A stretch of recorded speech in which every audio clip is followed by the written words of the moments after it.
If you're not selling coaching right now, you probably think it's because you don't have enough followers, your social media posts aren't working. Maybe you think your offer is the problem, or you're working on lowering your price, or you're trying to finish a course to get ready to sell. Let me tell you, none of those things are the reason why you're not selling. You're actually not selling because you're avoiding it. And I also know that there's a good chance that you are busy working on your business. This is the work that we do inside of the Business Building Boutique. If we don't know each other, I'm Debbie Shadid. I have helped thousands of coaches not only build but grow profitable coaching businesses. And today we're going to talk about selling, because if you don't sell your coaching, there are no clients to coach and you're never going to make money. So let's talk about how to change that. Now, I know that it feels really productive to be working on your Canva graphics, to be working on your website, to be working on a course, but I want to tell you, you must spend equal time selling as you do working on your business. And the truth is, that work you do on your business feels really good. You get that dopamine hit because you're like, wow, I'm learning so much and I'm creating things. And I know how important that is, because that is what we do with our clients all the time. But also, the truth is, if you are not selling, there is something else going on. Let's talk about what that might be. I'm going to talk about 2 ways to think about selling your coaching. First of all, I want you to think about alignment. Are you in alignment with your business? Now, we're going to start talking about niche. I know I talk about niche a lot, but it is that important. I want to make sure that you are aligned with your niche. How do we do that? First of all, I hope your niche is you a few years ago. I hope you are the person that has had the transformation that you are coaching around, because if that's you, you're going to have a much easier time selling your coaching, because you know what it was like to be you, and you know what it's like to be the person who feels different, who has had that transformation, who has now the life that your ideal client wants. That's why it's important to have that niche that you really understand. If you are that person that's had that transformation, that's had the coaching, the self-development work, that has really taken the time to dive in and do the work that creates the transformation. You know the pain points, the struggles, and you know what it is that somebody can have once they have the transformation. It is really important to make sure that you can communicate that effectively. Ideally, you are bringing somebody to a consultation, and I like to call it a comfortable conversation, but you are bringing them to the consultation prepared to buy, because they're like, she really gets me. She really knows what's going on. She understands the pain points. She knows what I desire.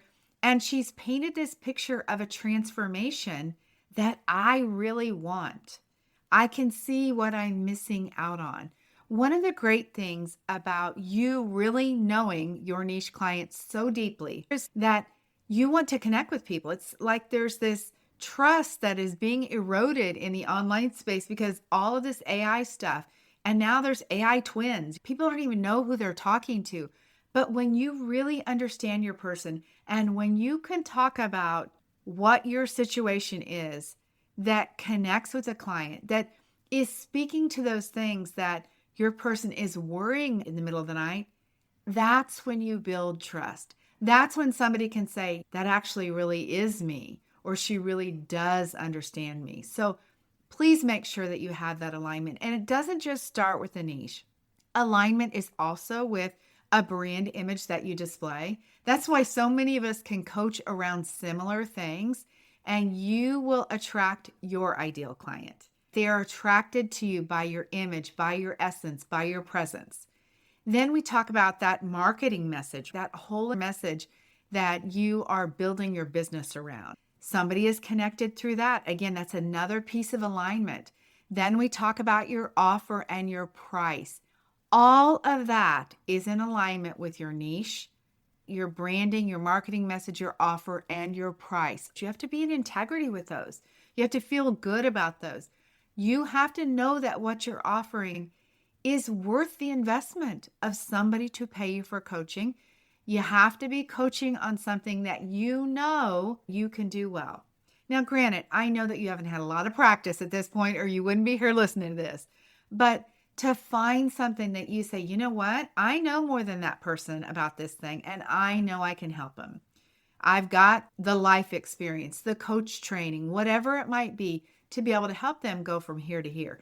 That's how you create confidence. This is the first important piece in being able to sell. If you don't have all of those things in place, I would go back to ground zero and start there with your niche and then build your business or rebuild your business from there or make adjustments. Now let's talk about that comfortable conversation that you might be avoiding.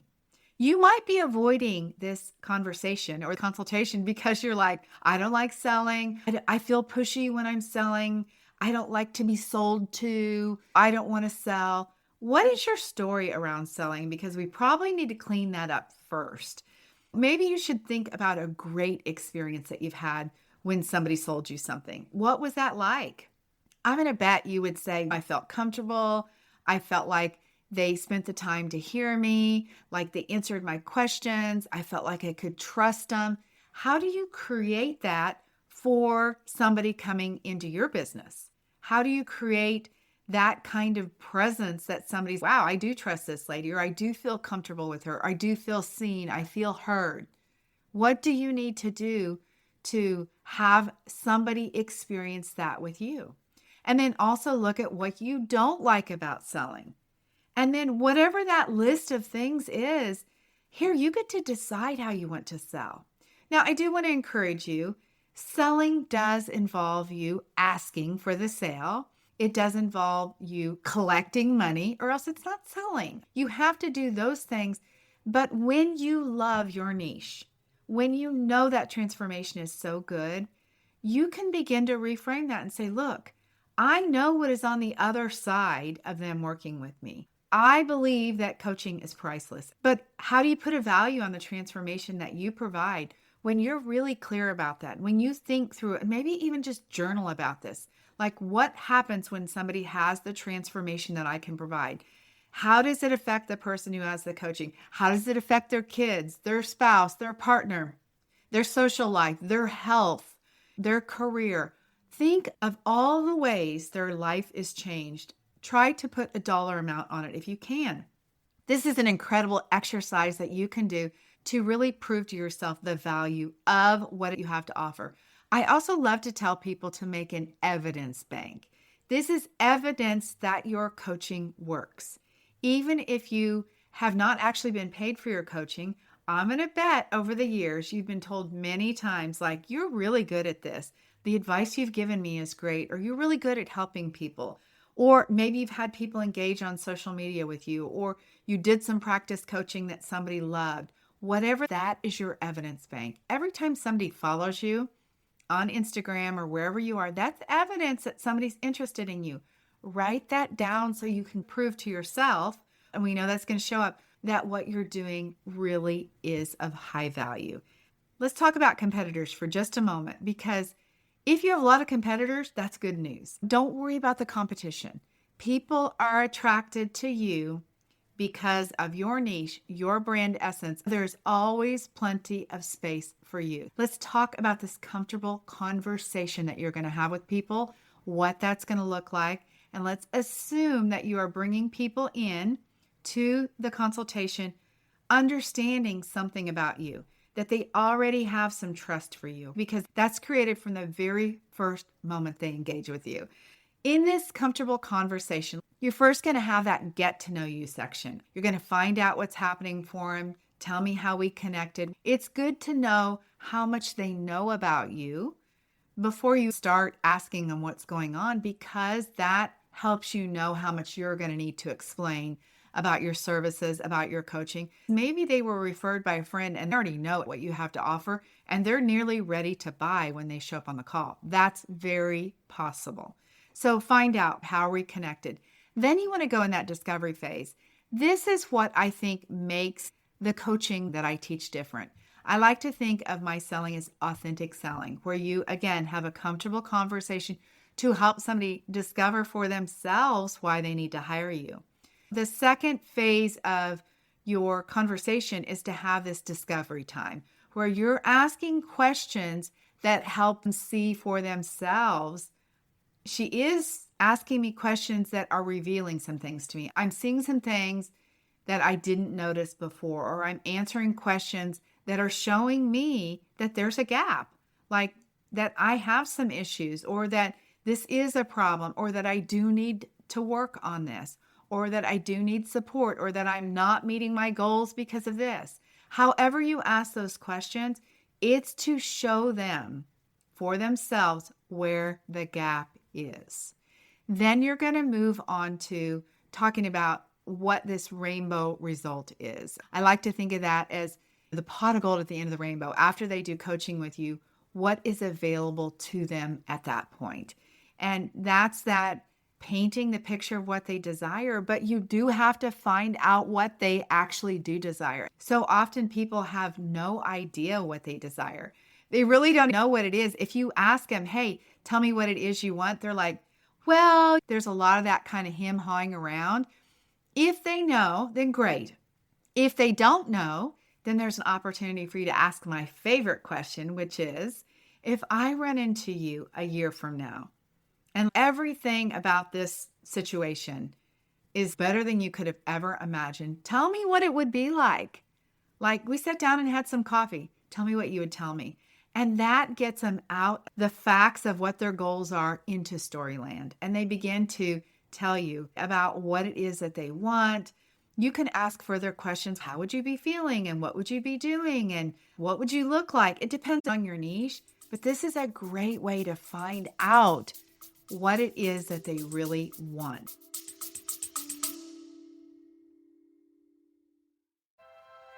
Hey coaches, it's Debbie Shadid here. I've got something very special for you. If you're trying to figure out how to get coaching clients on your own and you're wondering what to post, how to explain what you do, or how to actually sell your coaching, this is for you. I'm inviting you to join me for a live edition of the Fast Track and VIP coaching experiences. This is your chance to stop spinning in indecision and finally take those actions that are needed to build a profitable coaching business. You'll get the answers, the guidance, the support you're looking for, plus real-time feedback on your niche, your offers, and your marketing. Spots are very limited and enrollment closes soon. Let's connect. DebbieShadid.com/schedule to claim your spot and to talk about your options. Let's get you clients faster and easier than you ever imagined.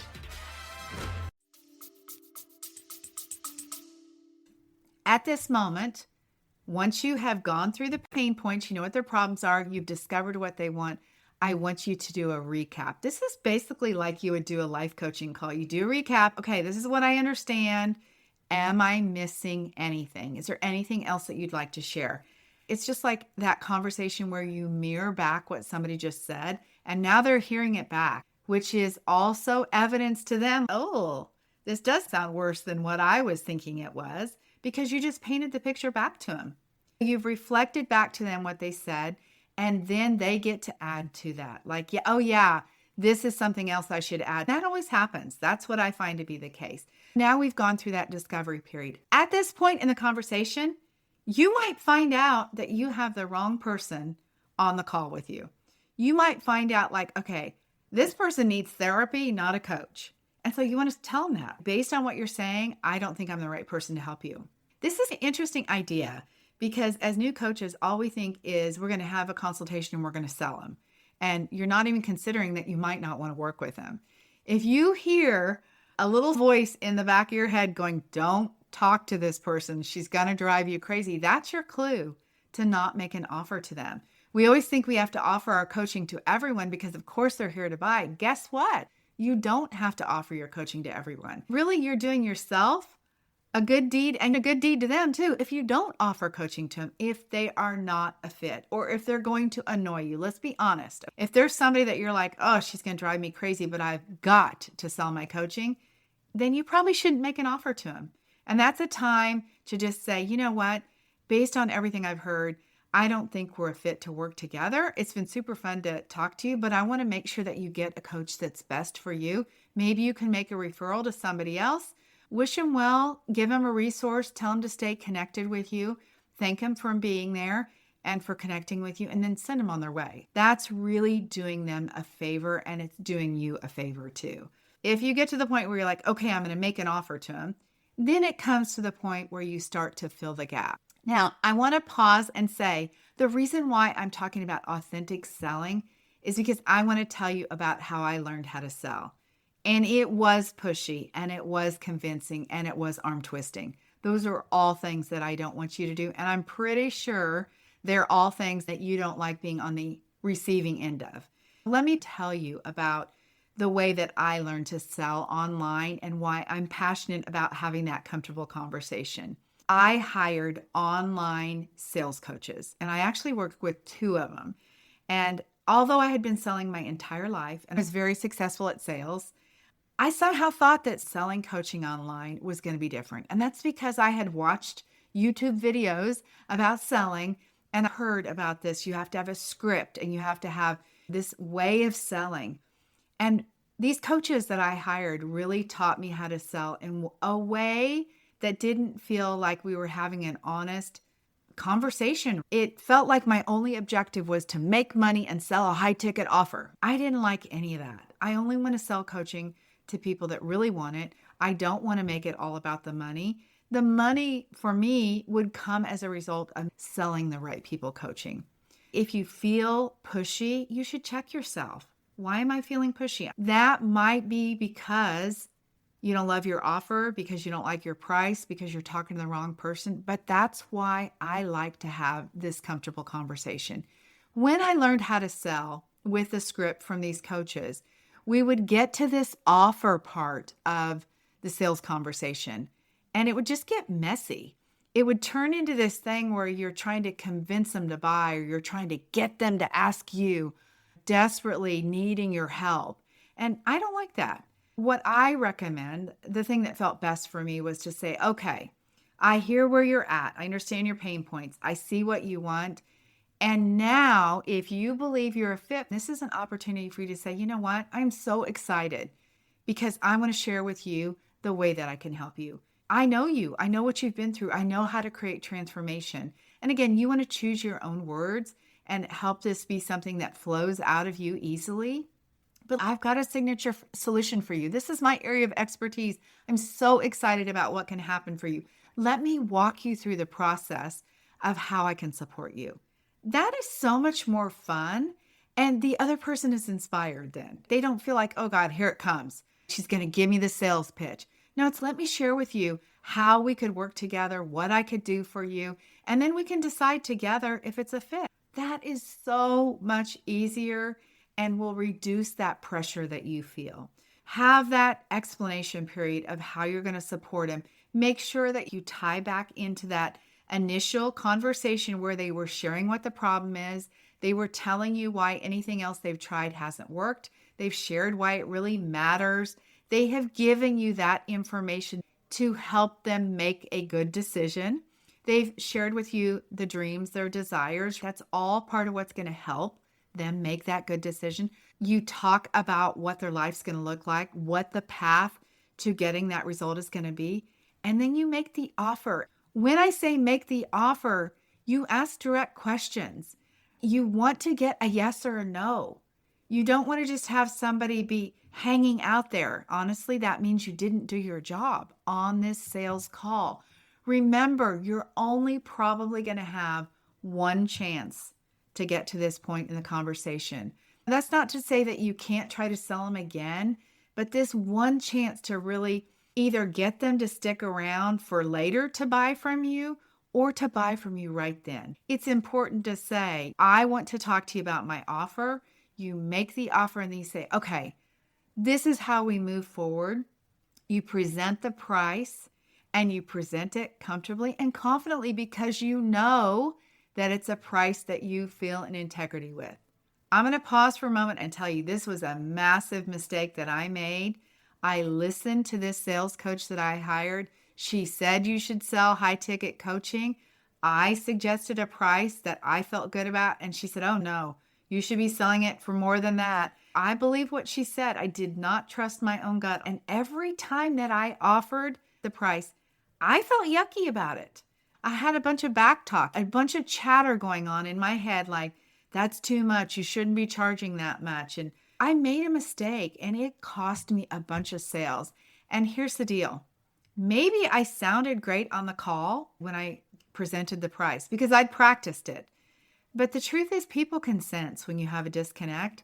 Make sure that you feel good about your pricing. And I actually recommend that you can even start at a lower price, get good at selling at that price, and then raise your price until you get really comfortable with the high price.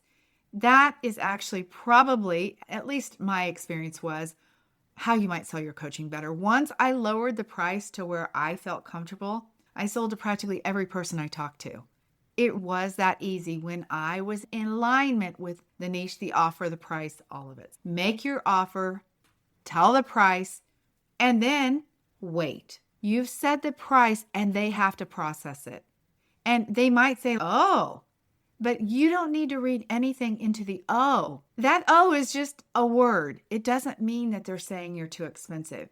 It's just them processing what you just said. You'll get better when you get more experienced at this, but just allowing that time, just a moment. It'll feel like a long time, but to let them think, okay, how am I going to pay for this? Or how am I going to explain this to my spouse? Am I really going to do the work this time? These are all thoughts that they're having, and they just need a moment to think about it. Then you can say, tell me what's coming up for you. I love that question. And a lot of times people are like, well, I just didn't know. It's, yeah, I understand. If you've never bought coaching before, maybe you didn't know what it was going to cost, or just let them talk that through. Be there to hear them, answer their questions, validate how they feel.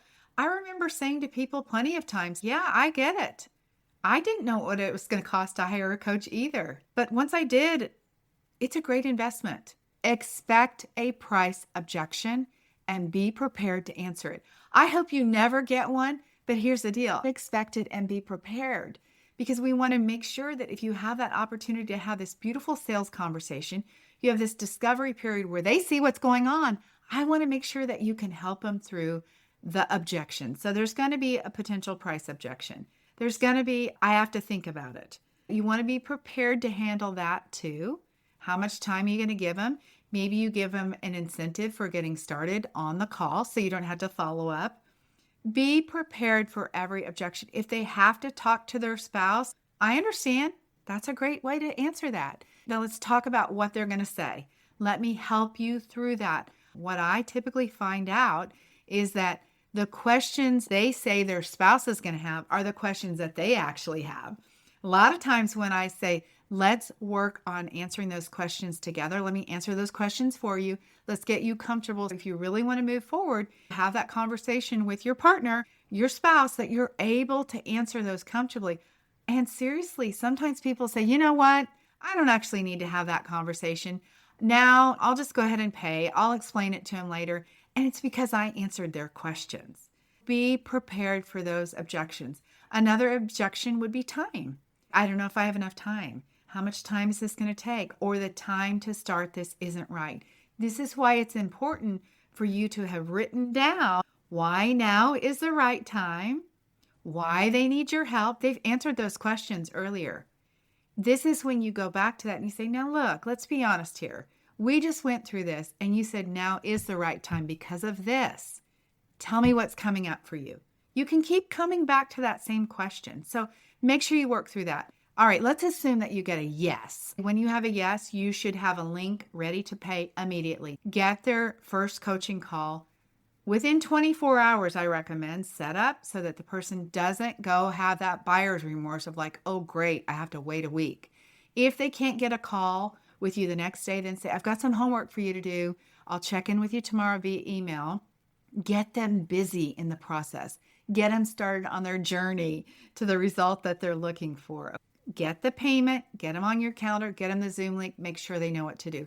If it's a no, the no is not forever a no. It might be, I have to think about it. If it's, I have to think about it, schedule a follow-up call. Tell me what you need to make a better decision. What can I send you? And then schedule a time for a follow-up. most of the time, that's not a problem. They'll come back to the follow-up. They'll let you know what the status of it is. If it's just a no, here's what I want you to know. Send a follow-up anyway after it's over, thanking them for the time that they gave you, giving them a recap of, I wanted to share some notes back from our call. Here's what I said. Here's what you wanted. Here's how I can help you. It'd be my honor to help you. Maybe you share some more insights. Maybe you share a story about another client who was in the same position who got this transformation. Follow up with them. Continue to follow up. You will have people that meet you on day one that schedule a consultation and buy coaching from you. You'll have people that need more time with you. They will meet you. They'll listen to your podcast. They'll come to your free trainings. They will ask their friends about you. They'll lurk around and watch you on social media and never engage with you. But they will be looking at your Instagram, reading your stuff on LinkedIn, and then maybe they'll schedule a call. Maybe they'll come to a bunch of your free trainings and still not schedule a call. But you just don't know when their no is going to become a yes. They might do all of that other stuff in between. A no could turn into a yes at any moment. You could have somebody meet you the very first day and buy from you, but it also might take a couple of years. Be prepared for all those ways. When you love what you do and you want to serve and your why is driven by you making transformation, keep that at the forefront of your mind and all of this will come together. It's a matter of getting more people in your world, more eyes on what you do, more marketing that will drive people to your consultations. As you do that, there'll be more people that are either saying yes to you today, that are saying maybe, that are saying no, that can still become yeses later. It's like it's a cycle that you're going to take people through. I hope this was helpful to you. To recap, there are two parts that I talked about. I talked about the niche, the alignment with your message, with your brand, with your offer, every piece of that, including your pricing, and then having that comfortable conversation, checking yourself to make sure that you don't feel pushy, asking yourself why you feel that way and cleaning that up. And then having a conversation that you script, not a script that you got from somebody else. Taking the time to make sure that you address the objections and then just loving people as they make a decision. Go sell your coaching. I want you to serve a lot of people. Get good at this. Make sure you record your calls and watch them back and make sure you learn from yourself on this. There is a skill to being really good at this. It doesn't take a lot of work, but the more preparation you have, the more practice that you do. I used to practice my sales calls. I would practice with peers. I would practice with friends. I would watch myself back on practice calls and on real consultations so I could get better at it. All right, that is it for today. I want to invite you to join me for one of my workshops. Head over to debbieshadid.com/workshop. I'm going to leave that link in the comments or in the show notes. You guys, I always have great opportunities for you to connect with me, to learn more from me, to follow me and engage with me. I hope you do that. Have a beautiful day. Go sell some coaching and have your own comfortable conversation where you can help somebody discover how powerful your coaching can be for them. Have a beautiful day. Bye-bye.